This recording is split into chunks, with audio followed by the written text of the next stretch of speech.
తెలుగు సినిమాల్లో తెలుగు హీరోయిన్స్ బొత్తిగా కనిపించరు. ఎప్పుడన్నా ఓసారి ఎవరైనా అలా మెరిసినా ఆ మెరుపులు అక్కడితోనే ఆగిపోతాయి.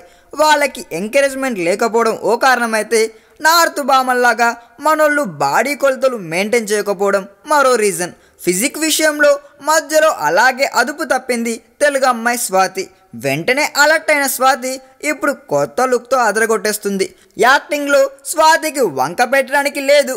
అయితే తమిళ్, మలయాళం మూవీస్ చేస్తూ బాడీ మీద ఫోకస్ పెట్టకపోయేసరికి మధ్యలో షేప్ అవుట్ అయిపోయింది. కార్తికేయ వరకు బాగానే అనిపించిన త్రిపుర మూవీలో మాత్రం స్వాతి లుక్స్ అండ్ పర్సనాలిటీ మీద దారుణమైన కామెంట్స్ పడ్డాయి. ఇక స్వాతిని మర్చిపోవచ్చు అనుకున్నారు కూడా జనాలంతా.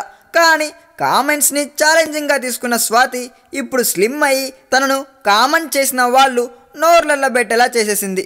మళ్ళీ తగ్గేదాకా ఎవరికి కనిపించను, త్వరలో పాత స్వాతిని చూస్తారన్న స్వాతి అనడమే కాదు, యోగాసనాలు వేస్తూ ఒళ్ళు వంచింది కూడా. రిజల్ట్ స్వాతి ఫేస్లో చాలా ఫ్రెష్గా కనిపిస్తుంది. న్యూ లుక్లో అందరినీ మెస్మరైజ్ చేసేస్తుంది.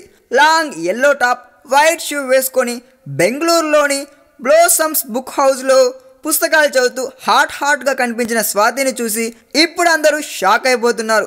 మరి ఇదే ఊపులో కూడా ఆఫర్స్ వస్తే స్క్రీన్ మీద మళ్ళీ స్వాతి కలర్స్ చూడడం మాత్రం గ్యారంటీయే. ఈ వీడియో మీకు నచ్చినట్లయితే సబ్స్క్రైబ్ చేయండి. ఫిలిమి స్టార్స్ బోలెడంత న్యూస్ బోల్డ్గా.